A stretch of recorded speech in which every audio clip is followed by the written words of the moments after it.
Hello. അങ്ങനെ ഡ്യൂട്ടിയിലുള്ള ചെറിയൊരു നോമ്പുതര കഴിഞ്ഞിട്ട് ഞാൻ നേരെ വീട്ടിലെത്തി. ഡ്യൂട്ടിയിലിടെ എനിക്ക് വലുതായിട്ടൊന്നും കഴിക്കാൻ കിട്ടില്ല കേട്ടോ.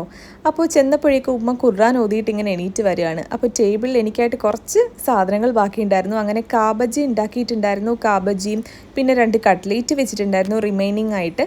അങ്ങനെ എൻ്റെ സ്പെഷ്യൽ ഷമാം ഷേക്കായിരുന്നു ഉമ്മ ഉണ്ടാക്കിയത്. എനിക്ക് ഭയങ്കര ഇഷ്ടമാണ് കേട്ടോ ഇത്. അങ്ങനെ പള്ളിയിൽ നിന്ന് 2 ബിരിയാണിയും കിട്ടിയിട്ടുണ്ടായിരുന്നു. അങ്ങനെ ഞാൻ നേരെ തന്നെ കൈയും മുഖമൊക്കെ കഴുകി ഷമാം ഷേക്ക് കുടിക്കുകയാണ്. എൻ്റെ പൊന്നോ, പറയാനില്ല, എന്തൊരു റിഫ്രഷിങ് ഫീലാണെന്നറിയോ. എനിക്ക് ഭയങ്കര ഇഷ്ടമാണ്. എൻ്റെ ഒരു ഫേവറേറ്റ് ഐറ്റമാണ് ഷമാം ഷേക്ക്. പിന്നീട് കാബജിയും കഴിച്ചു. നേരെ കുളിയും നമസ്കാരമൊക്കെ കഴിഞ്ഞിട്ട് ബിരിയാണിയിലേക്ക് പോയി. അപ്പോൾ നമുക്ക് ഇന്നലെ കിട്ടിയിട്ടുണ്ടായിരുന്നത് ചിക്കൻ ബിരിയാണി ആയിരുന്നു. നല്ല ടേസ്റ്റാണ് പള്ളിയിലെ ബിരിയാണി.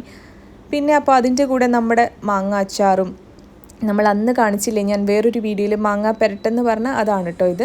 അതിൻ്റെ കൂടെ ഞാൻ പപ്പടം കഴിച്ചിട്ട് കുറേ ആയി. അങ്ങനെ പപ്പടവും പൊരിച്ചു. അപ്പോൾ ഇതൊക്കെയായിട്ട് ഞാൻ കഴിച്ചു. ഉമ്മ വാരിത്തരണം എന്നൊരു നിർബന്ധം ഉണ്ടായിരുന്നു. അപ്പോൾ പപ്പടവും അച്ചാറും ബിരിയാണിയൊക്കെ ആയിട്ട് കഴിച്ചു. അപ്പോൾ അത്രയേ ഉള്ളൂ. ടാറ്റാ.